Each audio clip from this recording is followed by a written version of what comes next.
இயேசு கிறிஸ்துவில் பிரியமான சகோதர சகோதரிகளே, இன்றைய உலகத்திலே காசேதான் கடவுளடா என்று சொல்லக்கூடிய வகையில் மக்கள் பலர் முதலில் செல்வம் தேட வேண்டும், மற்றபடிதான் ஆன்மீகம் என்று சொல்லக்கூடிய பலரை நாம் பார்க்கிறோம். சிலர் ஆன்மீகம்தான் முக்கியம், கடவுளை தேடுகிற பொழுது கடவுள் எல்லாவற்றையும் நமக்கு கொடுக்க வல்லவராக இருக்கிறார், அந்த விசுவாசத்திலே வாழ்ந்து கொண்டு ஆண்டவருக்கு ஆண்டவருடைய நற்செய்தியை பரப்புவதற்காக தங்களுடைய வாழ்விலே விசுவாசத்தோடு வாழ்ந்து கொண்டிருக்கின்ற பலரையும் பார்க்கிறோம். பதவி வேண்டும், பட்டம் வேண்டும், இந்த உலக செல்வங்கள் வேண்டும், இந்த உலகத்திலே நான் எல்லோராலும் மதிக்கப்பட வேண்டும், இந்த உலகத்திலே நான் தான் அதிகாரமுள்ளவனாக இருக்க வேண்டும் என்ற ஒரு எண்ணத்திலே, தவறான எண்ணத்திலே நம்மில் சிலர் வாழ்ந்து கொண்டிருக்கிறார்கள் என்பது நமக்கு எல்லோருக்கும் தெரியும். ஆனால் கடவுளுடைய எண்ணம் என்பது வேறு. நம்முடைய எண்ணம் இப்படிப்பட்டதாக இருக்கிற பொழுது கடவுளுடைய எண்ணம் என்ன? இதோ இந்த உலகத்தை படைத்து எல்லாவற்றையும் நான் உனக்கு கொடுத்து இதை ஆண்டு அனுபவித்து கொள்ளுங்கள் என்று சொல்லக்கூடிய அந்த ஆண்டவரை பார்க்கிறோம். ஆண்டவர் நமக்கு இந்த உலகத்தின் மீது அதிகாரத்தை தந்து இதை பயன்படுத்தி கொள்ளுங்கள் என்று சொல்லுகிறார்.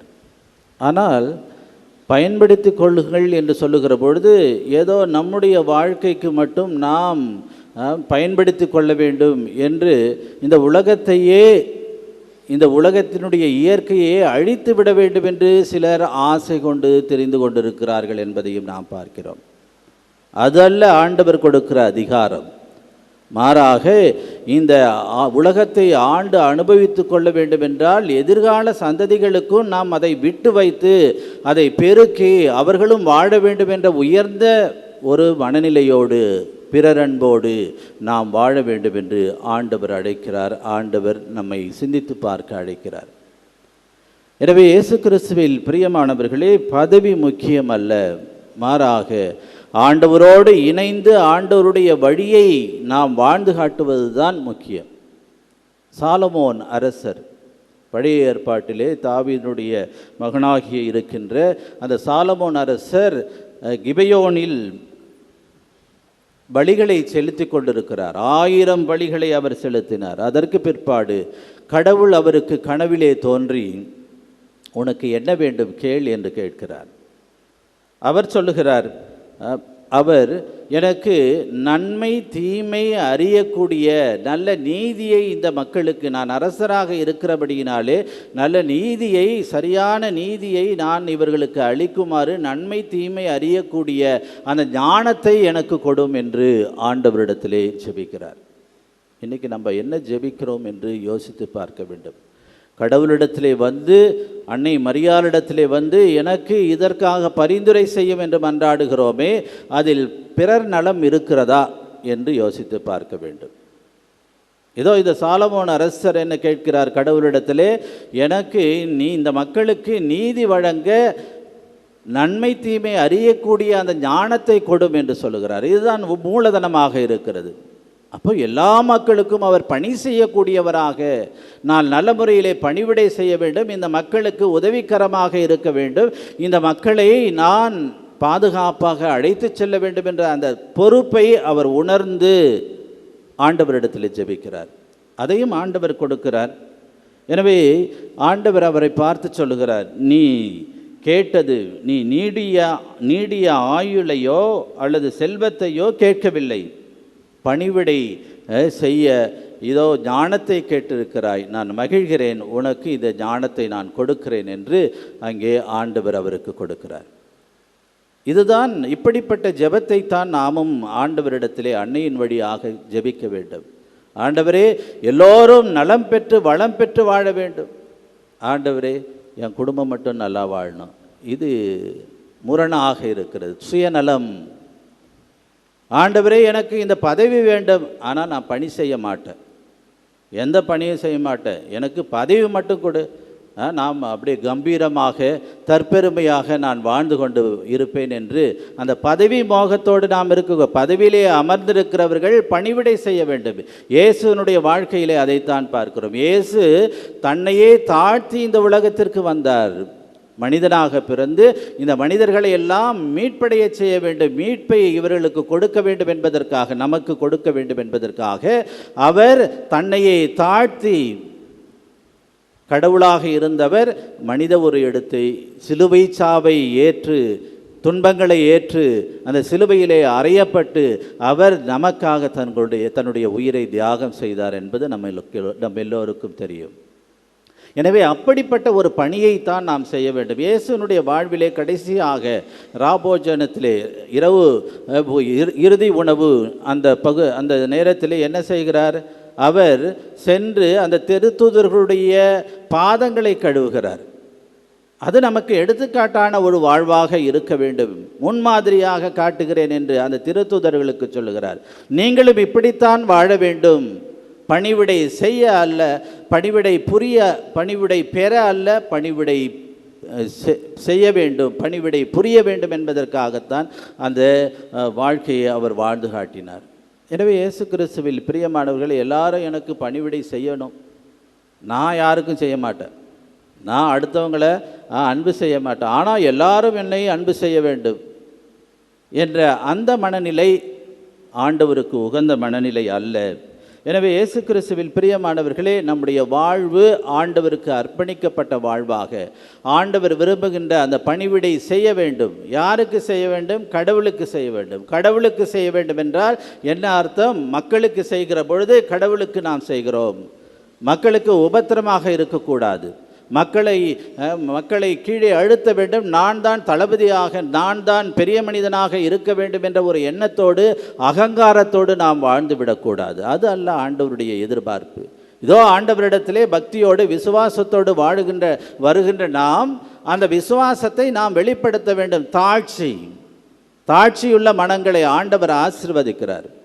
பதவி மோகம் அல்ல, அல்லது செல்வங்கள் அல்ல, இந்த உலகை சார்ந்த அனைத்தையும் நாம் பெற்றுவிட வேண்டும் என்று நாம் எண்ணிக்கொண்டிருந்தால் அதெல்லாம் வீணிலும் வீண். எதை நோக்கி நாம் பயணம் செய்ய வேண்டும்? ஆண்டவரை மகிமை செய்ய வேண்டும், ஆண்டவருக்கு மாட்சிமை கொடுக்க வேண்டும். அதுதான் நம்முடைய பணியாக இருக்க வேண்டும். மற்றது எல்லாம் ஆண்டவர் நமக்கு தருவார். இயேசு கிறிஸ்துவில் பிரியமானவர்களே, மத்திய எழுதிய நற்செய்தி 6ஆம் அதிகாரம் 24வது வசனத்திலே சொல்லப்பட்டிருக்கிறது, நீங்கள் கடவுளுக்கும் செல்வத்துக்கும் பணிவிடை செய்ய முடியாது. நாம் இந்த உலகை சார்ந்தவர்களாக இருக்கிற பொழுது, செல்வங்களை தேடி ஓடுகின்ற பொழுது, பதவி பட்டம் என்று ஓடுகிற பொழுது நாம் கடவுளுக்கு ஊழியம் செய்ய முடியாது. அதுலேயும் ஆசை, இதுலேயும் ஆசை. அப்படி இல்லை. ஆண்டவர் ஒருவர் தான் நம்முடைய தலைவர், ஆண்டவர் ஒருவர் தான் நமக்கு வாழ்வு கொடுக்கிறவர். அந்த விசுவாசத்தை நாம் வாழ வேண்டும், வாழ்ந்து காட்ட வேண்டும் மற்றவர்களுக்கும். எனவே அப்படிப்பட்ட இரண்டு கட்ட நிலையிலே நாம் இல்லாமல் கடவுளுக்கும் செல்வத்துக்கும் பணிவிடை செய்ய முடியாது, மாறாக கடவுள்தான் நமக்கு எல்லாமும் என்று நம்முடைய விசுவாசத்திலே நாம் எப்பொழுதும் நிலைத்திருக்க வேண்டும். லூக்கா எழுதிய நற்செய்தி 22ஆம் அதிகாரம் 27வது வசனத்தில் சொல்லப்பட்டிருக்கிறது, நான் உங்கள் நடுவே பணிவிடை செய்வதற்காக பணிவிடை புரிபவராக இருக்கிறேன் என்று சொல்லுகிறார். லூக்கா எழுதிய நற்செய்தி 22ஆம் அதிகாரம் 27வது வசனத்திலே நான் பணிவிடை புரிபவராக நான் இருக்கிறேன் என்று ஆண்டவர் சொல்லுகிறார். எனவே அத்தகைய ஒரு உள்ளத்தை நாம் பெற வேண்டும். அப்போது மற்றவர்களுக்கு நாம் பணிவிடை செய்ய வேண்டும் என்றால் நம்முடைய வாழ்க்கையிலே, நம்முடைய எண்ணத்திலே தாட்சி குடிகொள்ள வேண்டும். தாட்சி உள்ளவர் அடுத்தவன் காலை கழுவுறது அவ்வளோ ஈஸியே கிடையாது. அந்த காலத்திலே இயேசு கிறிஸ்து அதை செய்தார் என்றால் அடிமைகள் செய்கிற வேலையாக இருந்தது.